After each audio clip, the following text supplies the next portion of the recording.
I love you guys. Dance off, bro.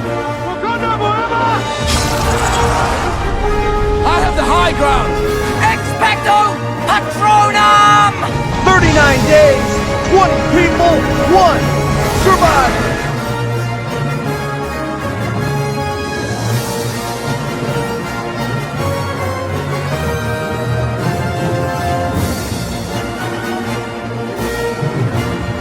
Tribe of Nerds.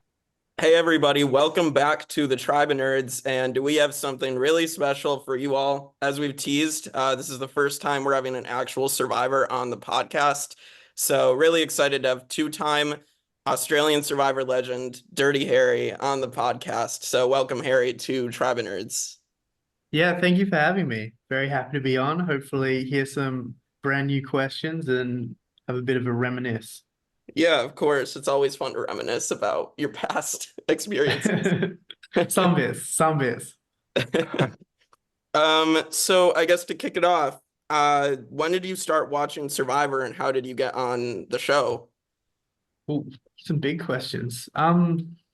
I don't remember the exact year when I started watching. I remember like we used to all watch as kids. We used to watch like Survivor. We used to watch Amazing Race and The Weakest Link and all these like reality shows. And then we had enough kids in our street to just all go out and play them basically. Because there was like 12 kids out there that were all like almost identical age. So you could just play any sort of thing you want. So we'd go out and like play the mole and you'd have like one person who like produces the game and then you'd have the mole and then you'd have people and we used to play Survivor as well, do team things. So ever since I was a kid, we used to like play those games and I just sort of kept growing up with it.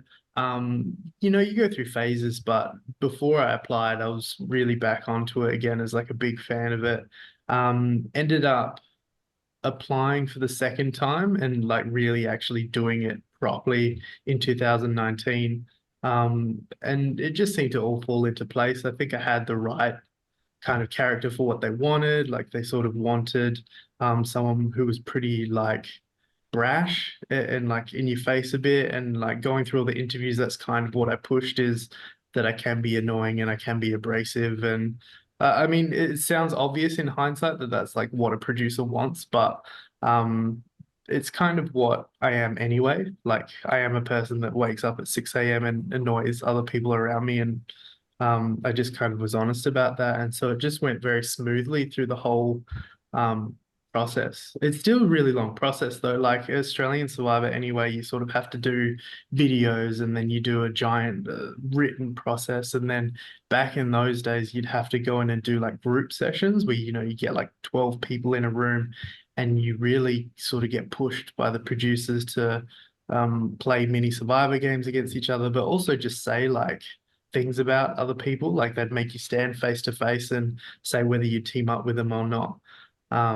So it was an interesting process. I think they've completely changed it, but yeah, it was sort of to test whether you really were that kind of abrasive person. And of course, like as soon as we get in there, I'm just like, nah, I'm not teaming up with this person. Like they're going to be this, and this. And I think the producers seemed to respond to the fact. I think it wasn't the fact I was like being annoying. It was just more I was willing to like speak my mind freely, even if the person is like put in front of you and staring at you. Right. So yeah, it was a pretty smooth process. I just applied in 2019 once Australian Survivor sort of really kicked into gear. I'd sort of thought about it before then, but that was the first time I did it properly after the Champions versus Contenders one. That's awesome. Yeah. So as a follow-up, so all three of us played on an online version of Survivor called Survivor Vanquish and Org. Yes, oh, And cool. yeah, so we heard about that you had played orgs as well. So I don't know if you Yes. want to talk about that experience a little bit too. Yeah, sure. Before I start, did any of you guys like winners? Are you like really, really good at it or what? Yeah. I won my first season. Oh, hell Michael yeah. kept improving, fell just short, and Matt was the mayor of Jury Villa. So Yeah. I Oh, came man. third in a heroes versus villains, so that's something. Yeah. Well, I mean, I like that, and I like the whole idea of orgs online because I feel like it really, really reflects modern Survivor Mhm. really well. As soon as you like shorten that day format and have more and more twists kind of like pushed into that tiny bit, it seems to much more literally reflect it. Whereas like when I played Survivor and it's like 50 days or 55 or whatever it is, when it was even before me, it's Mhm. way more just actual social gameplay. So playing orgs after it was actually kind of cool. I played one that was purely survivors, and that was a bit of a hot mess. I don't know if any of you saw the Sequester 2, Yeah. was Yeah. all the survivor players. If anyone hasn't watched it, I think you can maybe go back online and like find it. Mhm. But it's a hot mess for a whole lot of reasons. There's a whole lot of people that drink too much and say the wrong thing and say offensive things, and it just got a bit crazy to the point where they just never did another Survivor Sequester again. But then I play Equilibrium as well, which is one of a New Zealand Survivor players org.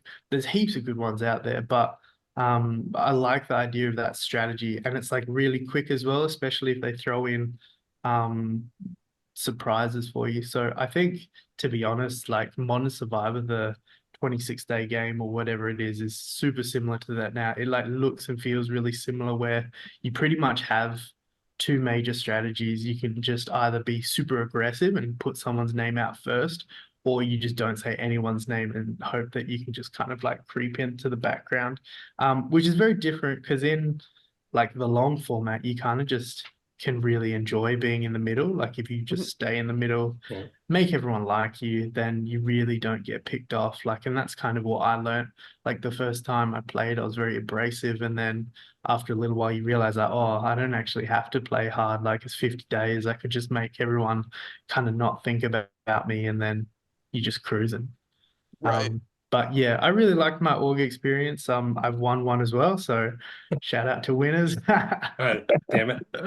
It's difficult though. I think it's harder to actually win an org because it's just so much more chaotic Mhm. and probably a little bit more luck involved as well. But um, yeah, I think it's just more the sheer chaos of it. So if anyone hasn't played one out there, I recommend it. I think it's really, really good experience, especially with it being closer to Survivor now.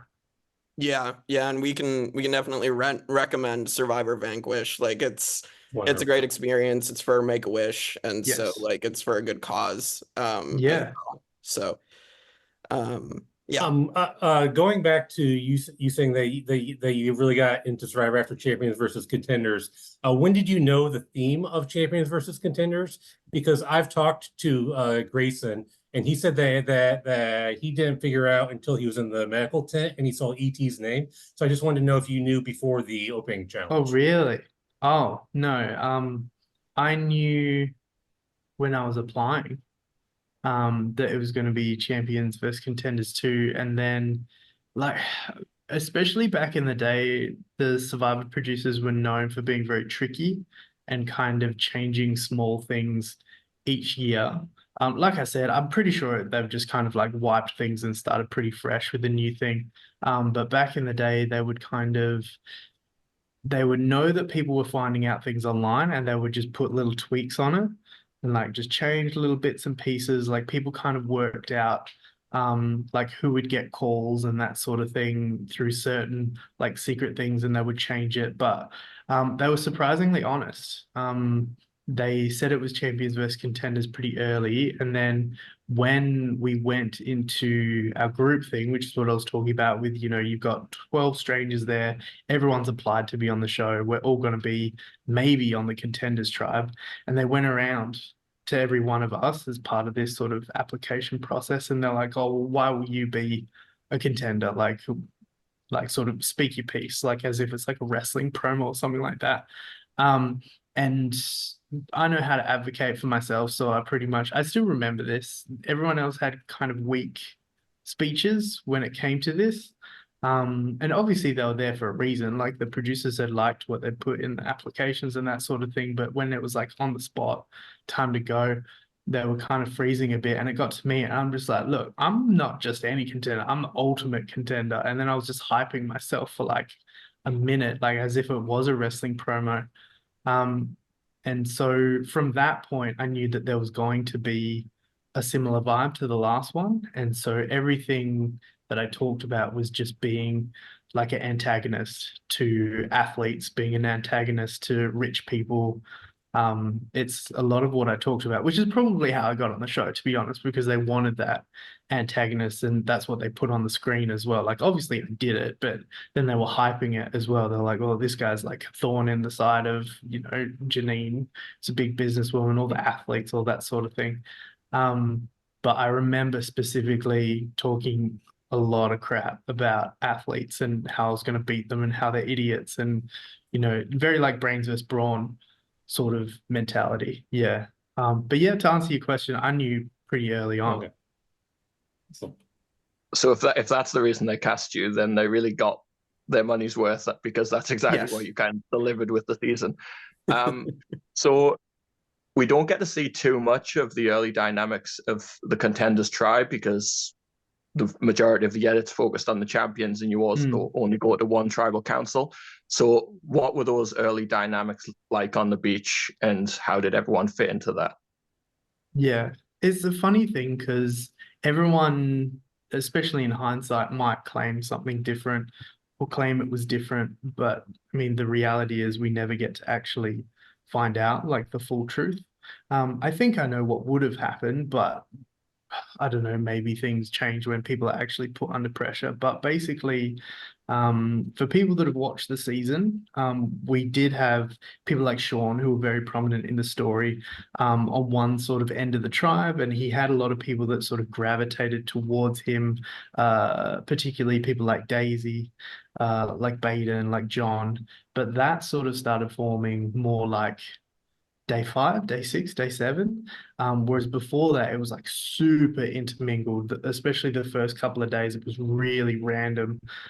We were kind of worried a bit about there being an all-women alliance, which is, I guess that's just always like a dumb man thing that happens. You just, I don't know, suspicious for some reason.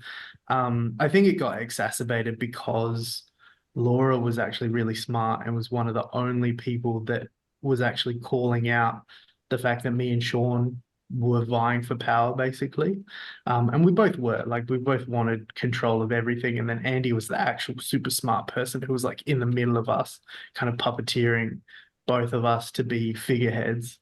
But it basically worked out after a little while of just chaos that it was Sean and Daisy on one end of the tribe, and then me and Sammy, who didn't get any airtime, on the other end of the tribe.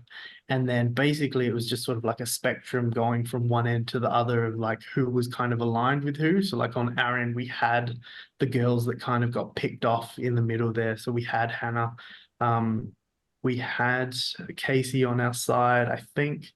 And then Andy wasn't really keen to get rid of me or Sean, so there might have been some like interesting dynamics that go on.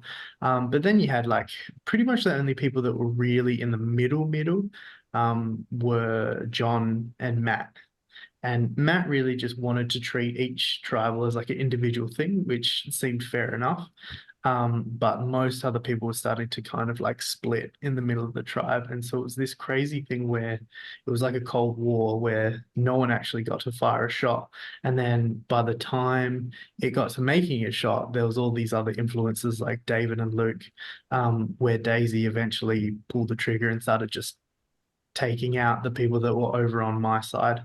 And I couldn't do anything. So it was really interesting early dynamic. And I'm kind of sad that we never got to see a tribal council, because I'm pretty sure it would have been a massive blindside where they all expected to send me home, and Baden probably goes home instead. That's the most likely thing that happens. It's like one of the two top 3 basically that probably goes home if we go to that second tribal, are the 2 most likely anyway. Yeah. That's incredible.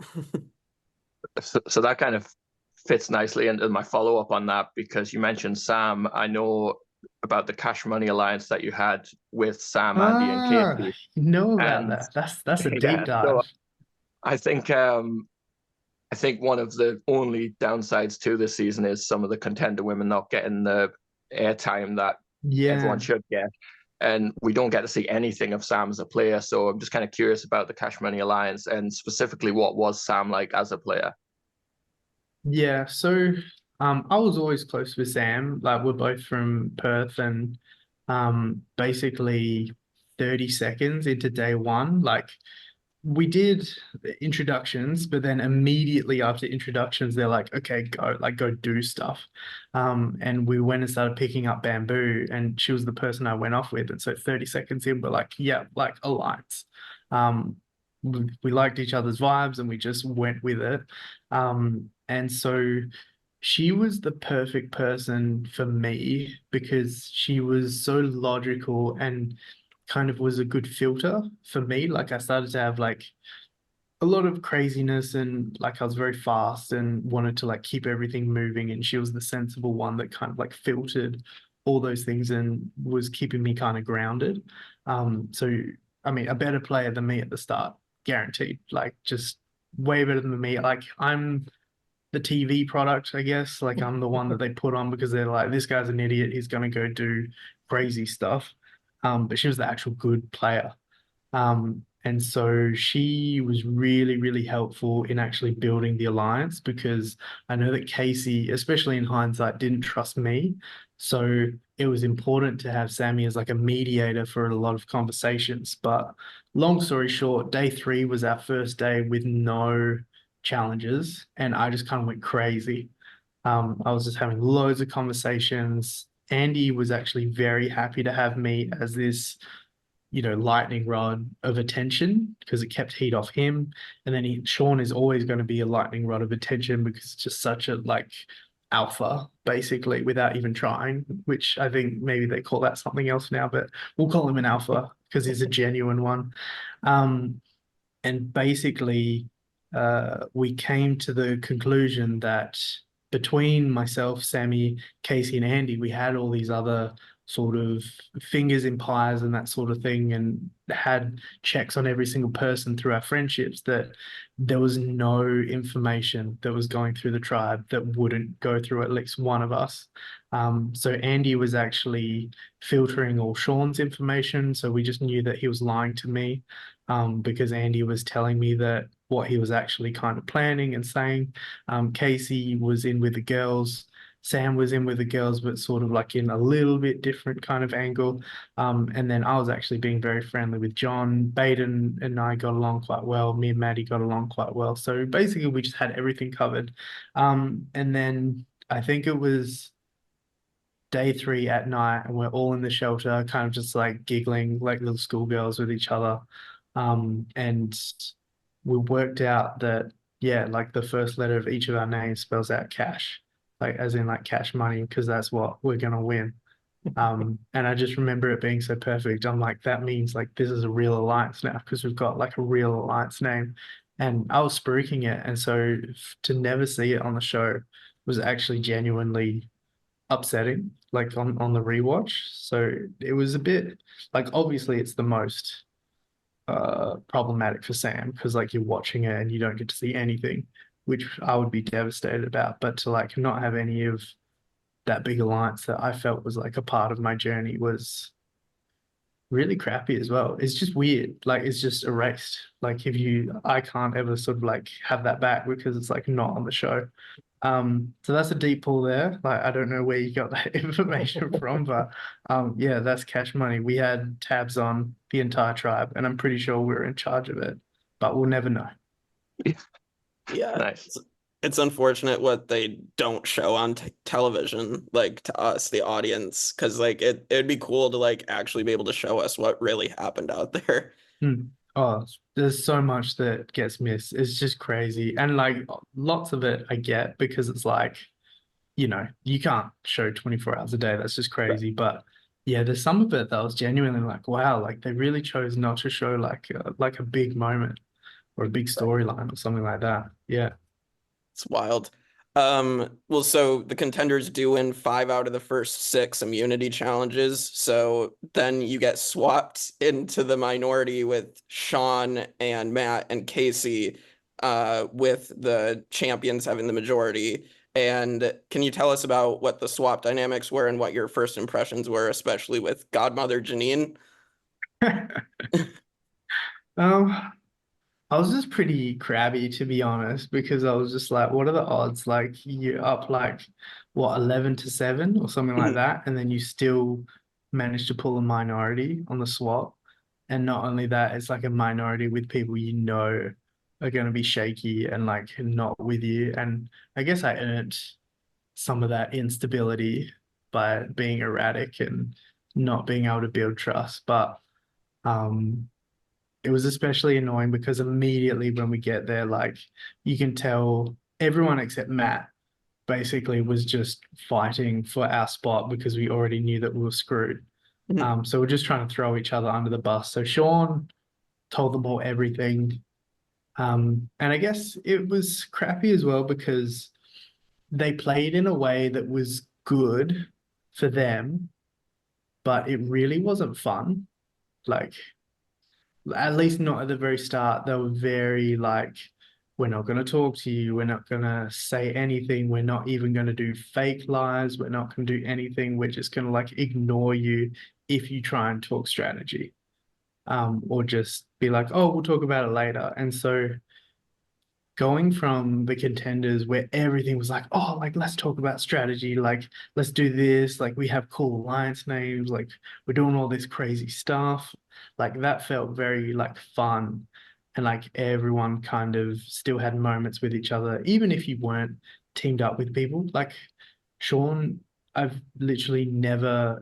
I think there was like one part of the game where I was actually teamed up with him, and I had a great time with Sean. Sean's an amazing person, like, and I consider him a friend. But with some of the others, as soon as I get there, it's just very cold and very just not going to talk to you, basically. So that's where I ended up getting really crappy, and that's why I kind of went psycho and just started yelling about lots of them because it was just so boring what they were doing, and it was so obvious, and they just like lucked themselves into a majority, and then they were just going to ride it basically, and it was just such a cliche thing to do. And so I kind of wasn't going to go down without at least like swinging a little bit, like, and so that's what I did. I was just like, you know what, like I'm just going to go down and just going to like really irritate you the whole time and not going to let up. And even when I was starting to make headway, I was still like, you're getting punished. Like, I'm going to do like what I can to be irritating. So I think there's other things that didn't get shown. Like after a little while, me and Ross, I think after I'd already found some of the idols, everyone was going out finally. Like finally they were keeping tabs on me because before that they still weren't really playing. And they were all looking for idols. And so me and Ross just started hiding fake ones constantly. And then like Abby would find one and you hear like a squeal from the jungle and then we'd like laugh at her for it being fake. And then you go and hide another one, and it's just like attempting to like mentally torture people. But eventually I think we grew into each other after a little while because it all kind of, I had my moment of screaming at them a little bit and really annoying them. And then it got back to like some genuine relationships. And so me and Pia worked out that we're actually extremely similar people, like very similar people. And then like I get along with Simon, got along with Abby. Janine, like we definitely had a lot of commonality, and she's a really nice person. They just didn't want to play with me up until merge. So yeah, the initial dynamic was pretty dark, to be honest. But it got better. Yeah, it's unfortunate when like you get so unlucky that you end up in a minority position and you just have to deal with the cards you're dealt with, basically. So yeah, it's just is what it is. I know survival. Yeah. I know how that is during my org experience because my tribe never lost, and then with the tribe swap, I was the only person on the new one. Yeah. So you've mentioned some of the big characters of the season of Sean, David, Luke, Janine, but one name that you haven't brought up yet is Oscar. So I just want to know what made you think of doing that lie and how you would have dealt with that if there were not any pictures of him in any of the rewards. To answer your second question, I didn't think ahead. I didn't really worry about it. That's That wasn't what, I don't know. Sometimes like I feel like I just wanted to do things and I'm just like, you know what, like especially at the time, I was like, I'm gonna get like one chance of this. They might vote me out on like day 5, day 10. I don't know what's coming up. So I'm just gonna do stuff like, and I'm gonna play it the way I want to play it. Like I'm not gonna let anyone tell me that like I have to play safe or I have to play calmly or smoothly or anything like that. I ended up changing and doing different things and that sort of thing. But at the time, no, I didn't have any actual good plan to it. It just seemed like a really good thing because no one can fact check you. I mean, they can over time, but at the time, it was actually quite good to sort of get to know Sarah, sort of say that you've got kids, and then you can like have that commonality because I like, especially then, wasn't the most mature person. So it was good to be able to just fit in with people that had kids, who talked about them all the time. It was an idea that I'd come up with a lot earlier, like at the start of applications and that sort of thing. And it just kind of like sat with me the whole way through. And then it got to beach on day 1, and I basically just had like a 20-second thing where I was like, well, I can say that I have a kid or I can say that I don't have a kid. And I just went with the lie and then had to keep it up. And then it got a bit depressing when they were all kind of working it out and just eventually let it go. So not a good idea, but you know what? If you're ever playing these games or you get on Survivor, just play how you want to play because you could get voted out regardless. You could play boring, people vote you out anyway. So why not just make something exciting happen? Right. Awesome. Yeah, it certainly led to memorable Survivor moments, which is also a big part of being on a TV show. Yeah. So you also were kind of a truffle pig for idols. I wondered about the experience of finding an idol, and especially as a super fan, getting an idol must be on the bucket list when you go out there. Yeah. I guess I should clarify. I feel like there should be a third category where I consider myself a big fan instead of a super fan. Because if you ask me any details about Survivor, like I'll not remember. But if you ask me about something cool that happened, I'd be like, yes, like that's the thing, which I feel like is the distinction with how I play as well, which is just not smart or, or that strategic, but just like doing stuff. But you're right, it was a big thing. And especially because again, they don't show everything, but like we'd been looking a lot. Like, and we'd had the spare time, and especially Australian Survivor 50 days, like you've got days off where you can just go. And they're just like, yeah, just like, grab a cameraman, like start looking.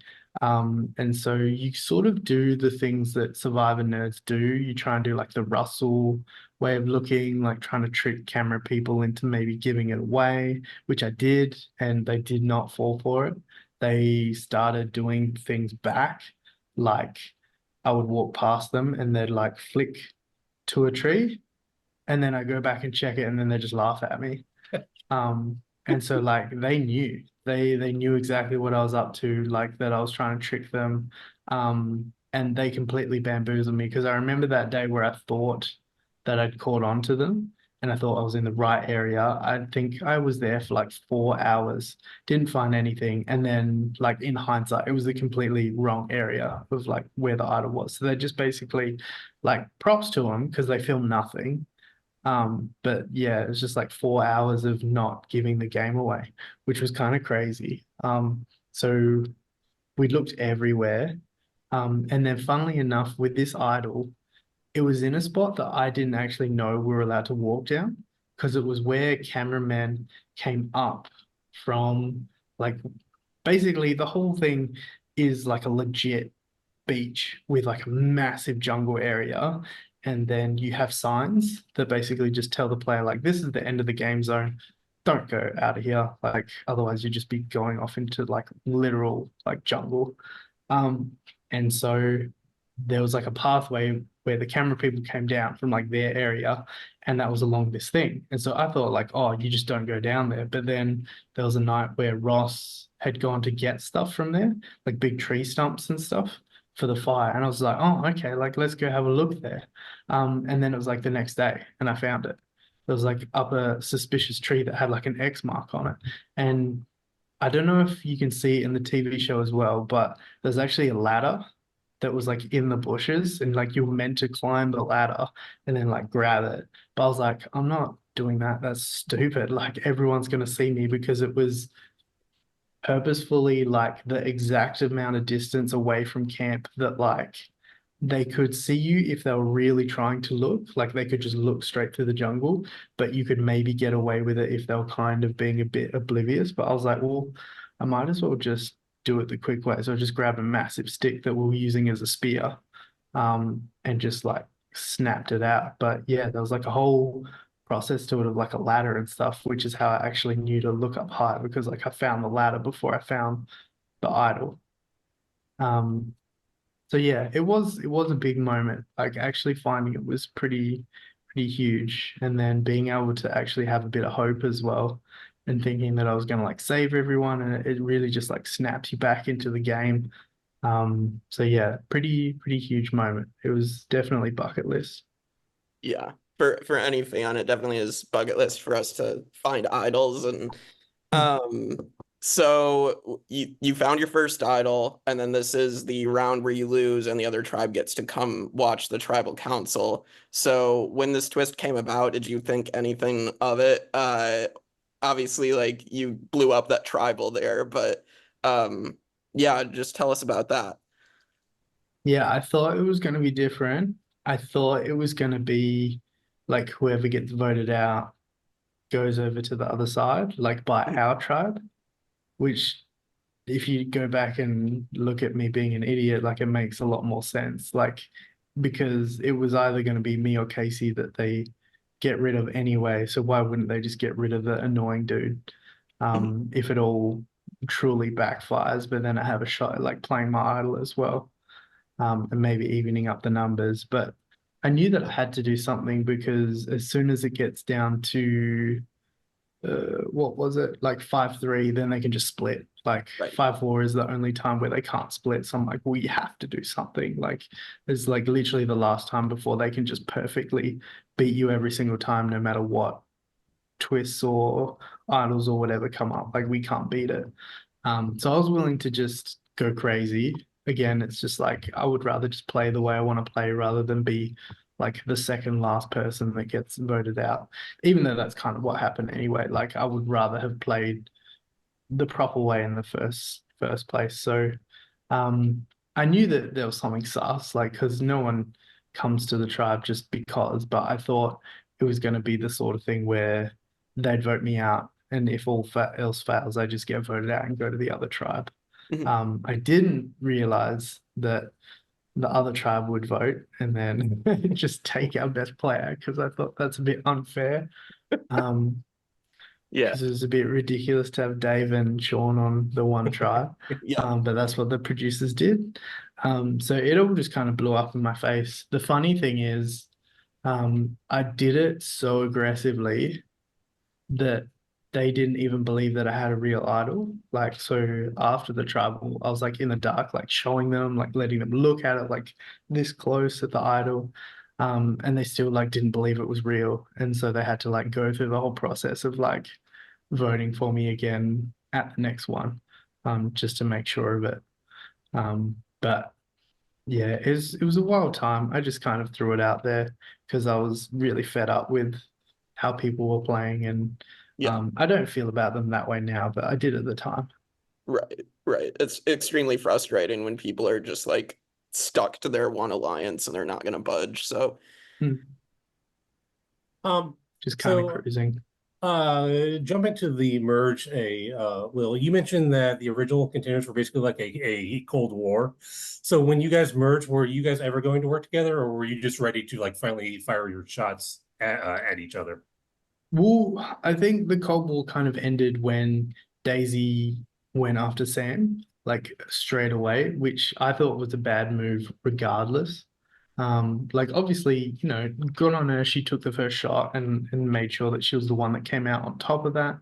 Because as soon as you take Sam out, it was basically guaranteed that that side of the tribe with like Baden and John, were just kind of going to get rid of Hannah and Sarah because they were on our side as well. So it was kind of over already, especially because people like Casey got voted out, Matt got voted out, people that would have actually been people in the middle, who would have decided things. So it basically ended up, weirdly enough, that most of the people in the middle got wiped out, and then it was like literally just me on the left-hand side, and then like all of Sean's people on the other hand side.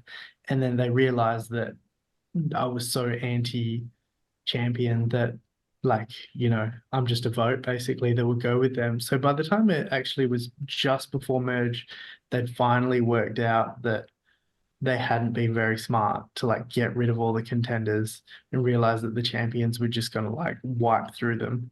And so once we got to merge, it was actually back to being like champions versus contenders again, with all the contenders being on the same team anyway, and then me. I was like the only true middle person. And I was pretty keen to go contender, but it immediately became clear that the other side wasn't. So they just continued to basically get rid of my side, which was Andy, at the merge, and then champions had the numbers. So from there, I was just like, yeah, like I'm an individual, it's an individual game. So we just sort of go from there. I did try and stick with people, and I still was kind of like abrasive, but I remember trying to talk through things with Sean and Daisy. I'm like, look, like if we want to actually like do this and do it properly, like we have to be able to be awake 24 hours a day, at least one of the three of us. And then the first night after we had that talk, I think it was like Sean's watch and he just went to bed without waking anyone else up. And I was like, well, individual game, like I'm just going to play for me now. And so it was, the merge was more the end of the war, and then just the start of like individual survivor for me. Yeah. So there was a really interesting tribal council in the merge where after the last gasp challenge, you didn't have time to go back to the beach. So you had your strategy talk around the bonfires before going straight to tribal. And it seemed like you almost had the numbers to get rid of Luke. And then everything kind of changed at tribal. Do you think you really had that plan in place, or was that just them giving you Luke as a fake option? I think that they genuinely considered it for quite a while. And especially at the end, I mean, it really came down to Janine and Pia making the call, because Simon was quite happy to get rid of Luke, like because Simon had come from the other Athletes Alliance anyway. Abby was happy to play hard most of the time as long as she was on the right side of the numbers. So it really did come down to just Pia and Janine, and I think they didn't decide until actually at the tribal that they were going to go a certain way, and they just kind of put the word out and everyone just voted for Sean except for me. It was a pretty cool tribal thing where there was like the three bonfires, partly because of just the chaos of it going to it, and no one really had any idea what was going on. But it was good to just have that time pressure for once, because it was actually a sort of bad thing in Australian Survivor that everyone just had so much time to like really think over things. You don't have that social pressure sort of impacting on people's decisions. They can just do it very mechanically, which is what the champions had done a lot. It was just very like robotic, mechanical choices. Like we just pick this person off, pick this person off. And so I liked that they were actually forced, and they nearly made an error in getting rid of Luke because of it, but then eventually made the right choice. But I think they definitely considered it. I'm pretty sure I've talked to them in hindsight, and they like were considering it, but then sort of backed out of it because it wasn't quite the right time. I think if it had been David without a necklace at that point, they would have considered it as well, because the entire pre-merge, they were talking about how they were going to get rid of Dave. Pretty much from like day 19 onwards, they were just talking nonstop about voting out Dave, and that they were going to get him. And so as soon as Sean was gone, he was like a lightning rod that pretty much just opened the way to bump Dave off. Yeah. So that was a crazy vote coming up next where David gets blindsided with the idol in his pocket. So, and then after that, so this is where Daisy misplays her idol and John goes home. So what did you do to make sure that you weren't the target going into that vote, to make sure that John was the name that came up and not you? Well, I guess to this point, I'd been kind of laying low. Like pre-merge, I'd been attempting to work in with Janine and Pia, and like you get to have a lot of chats. Like at this point, I've been with them for like 2 weeks, separated from all the other champions tribes. So I've had a lot of time with Pia and Janine, really working on the fact that like Janine thought I was very predictable, which at the time I was, very logical. And so they also didn't know that I was the only person that had voted for Luke. They thought that Daisy had, because they thought the 2 votes for Luke were Daisy and Sean. And I was very, very happy for Daisy to take that bullet. I was like, yeah, it was Daisy. Like, they're like, yeah, like Daisy did it. Daisy's not with us. So up until that point, it felt like, you know, Harry's voted for Andy, Harry's voted for Sean. Harry's like been a good dude about the David vote. Because it had been like they'd told me, Pia had told me like, oh, you know, you're gonna get some votes tonight. And I was like, is it the most votes? And she's like, no. And I'm like, yeah, cool. Like, let's go with it then. And so that's 3 votes in a row where you're like building trust. And so on the John one, I really didn't think that they were actually going to target me. And then on top of that, like I said, they'd just been like mechanical. And so I think they did show it in the show, where I kind of pitched the idea as like, you know, they probably could go the third, which is just like a super old Survivor thing where it's like if you've got 2 obvious things and it's like a 50-50, it's not really a 50-50 because you just go the third person. That just makes minimal sense to go after. But by making minimal sense, it makes all the sense to actually go that third. So I mean, I thought there was a chance they go for me, but not a big one, to be honest. I thought that there was a chance they go John, or Daisy. And so to get the heat off myself, I was just pretty chill about the whole thing. Which means like part of it was just luck in that Survivor, but part of it was me being chill and just kind of like pushing back a little bit and just kind of leaning into the idea that Daisy could play the idol for me. Yeah. Speaking of Daisy, both her and Simon were voted out, and then they had the challenge to come back in. Would things have changed if Daisy had actually won that challenge, or is it always going to be whoever came back was probably the next one out? I mean, I think it was whoever came back just gets booted, I'm pretty sure. The way it kind of worked out was kind of crazy, to be honest. Again, stuff I'm not sure they fully showed, but for anyone that hasn't sort of looked into it, basically what happened is when Simon came back, I hid my old idol clue, and then Luke hid his old idol clue as well, and we both hid them in very obvious to find places. And Simon found both of them, and he thought that both of them were legitimate, and he went crazy, like actually like just wild. So Luke's one was, I think, digging a hole somewhere under a tree, and he was digging like man-sized holes. Like we woke up in the morning the next day and he had dug like a pool, and we were just like actually worried for our safety. The producer was like, what is going on? Like he has dug like an entire thing. He was digging like through the tree roots, and at one point I was like, Simon, like producer's not going to be able to hide the idol under a tree and let it like grow over. And he's like, shut up, Harry. Like just keeps digging. And he's like punching holes in the roof and stuff. So it was kind of crazy how it worked out, where he just kind of like booked his own ticket out by just being that erratic and that angry at everyone. So I couldn't have had it like any better, because it just guaranteed that he was just a revolving door. But I think with Daisy, all the champions were really keen not to have her in the game.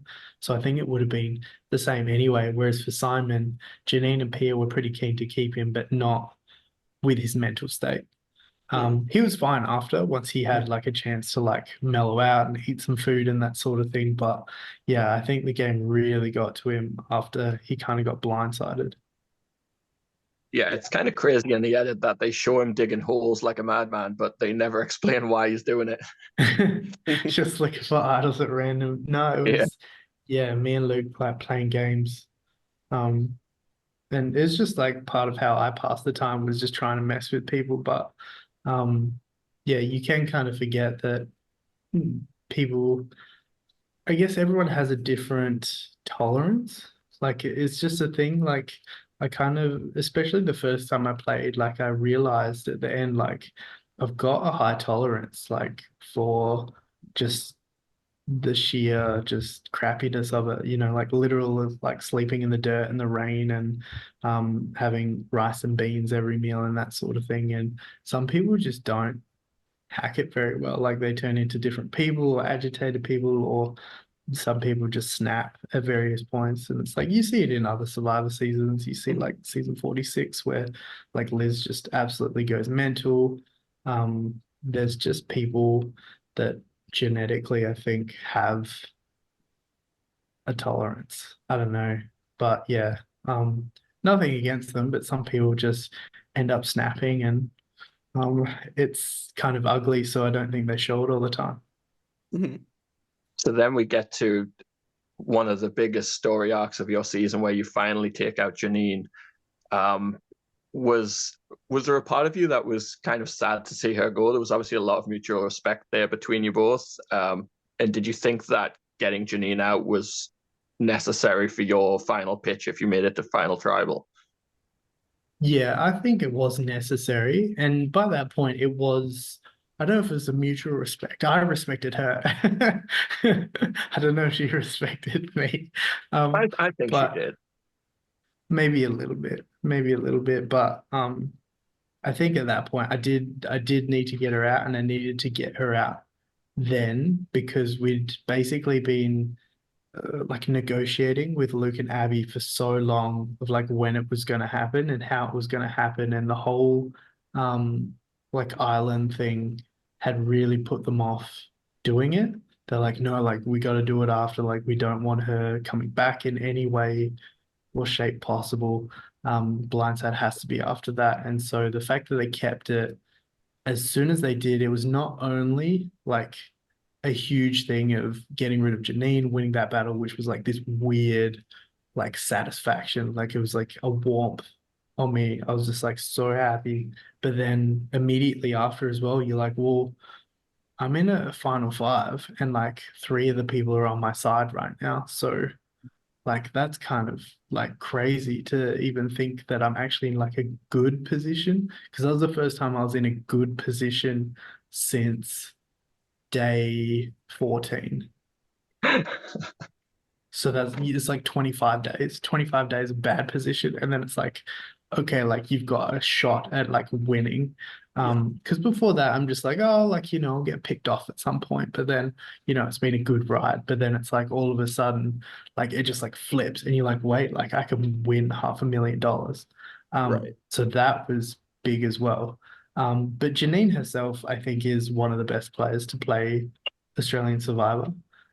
She has a crazy way with words, and she's really influential and then surprisingly athletic, like surprisingly good at challenges. So she's the full package. She's everything that you need to win. And to me, I figure if she plays 2 or 3 times, she probably wins one of them. Yeah. We'd love to see her back. Yeah. Yeah, same. Me too. She's probably just too busy though. Yeah. So you're able to make it through the next couple tribals. Luke does the whole thing with advantage with Abby, and then you're able to win the final 4 immunity, and Luke goes. And so you're in the final 3, and it comes down to that final challenge, and Baden wins and takes you out. Did you expect that Baden was going to take you out right before the end, or did you think that there was a chance that he was going to stay contender strong and go with you? I guess at that point I didn't have a great grasp on everything in the game. So I thought I had a lot better chance than I really did in reality of like him maybe taking me. I was like, oh, it's like 40-60 or something like that going like Pia's way, that she like beats me in getting the final spot. To be honest, I'd really, really, really banked on winning. Like when I got to that final four and I had the necklace, I'm like thinking through my choices, like, because I didn't have to vote out Luke, but I was like, I've got to back myself. I've got to think that I can win the final three, and sort of push with it that way. So that was my intention the whole time. It wasn't to get taken by anyone. But as soon as it was Baden that was the winner, I thought I had like a 40-60 shot. In reality, I had like 1% chance of like him actually taking me. Maybe if I had said something magical at Tribal Council that just like brought his brain back to life. But no, I wasn't surprised by getting voted out at that point because our story was too similar and I was way more flashy about it, which like a lot of the time, like people don't realize like when you're playing, you think about yourself a lot and you think about your moves a lot, and you can get a little bit tied up in thinking that everyone else has realized that you've done all those things when in reality they're just thinking about themselves and all the things they've done and they give you like minimal credit. So actually being a bit flashy is good. You need it and you need individual things because otherwise people will just kind of be like, oh, you didn't do that, I did that.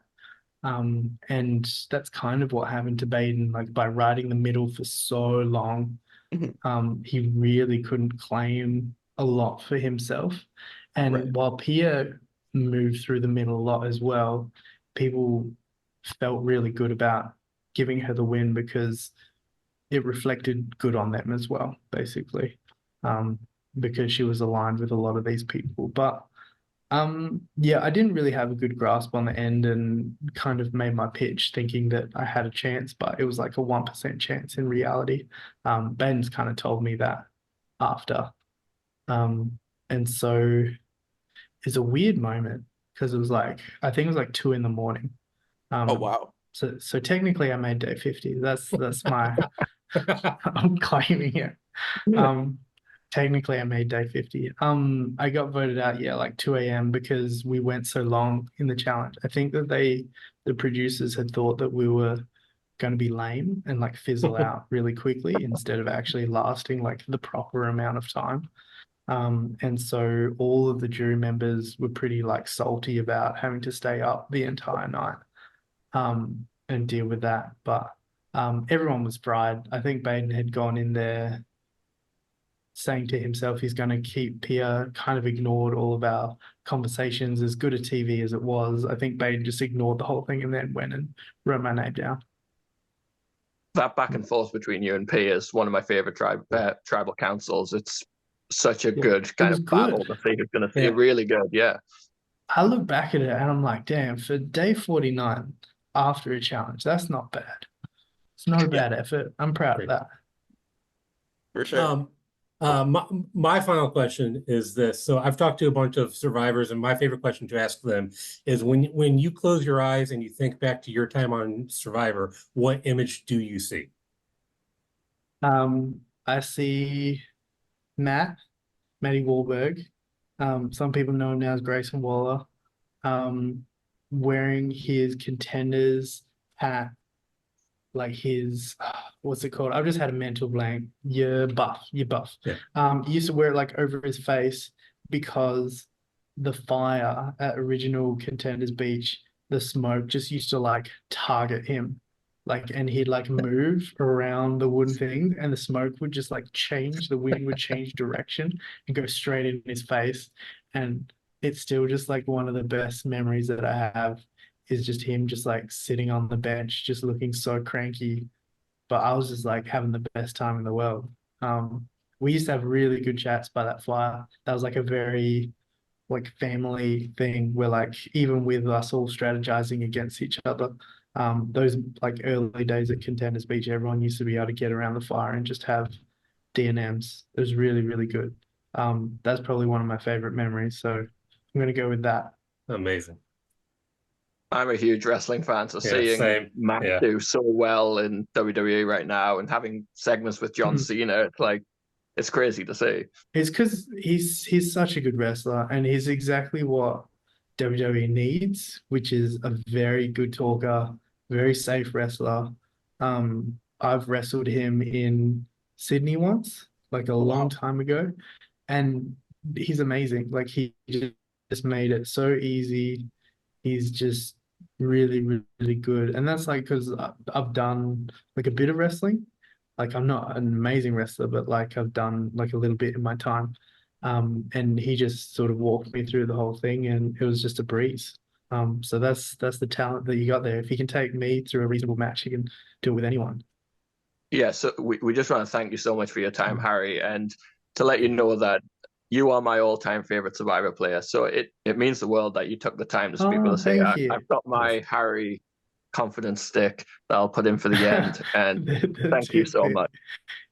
Yeah, thank you so much, Harry, for being on the Tribe of Nerds, and it's great to have you as the first Survivor player to ever be on here. So, Yeah, no dramas. Thank you for having me. This has been a fun walk down memory lane. yeah, of course. So with that, we will see you all next time on the Tribe of Nerds.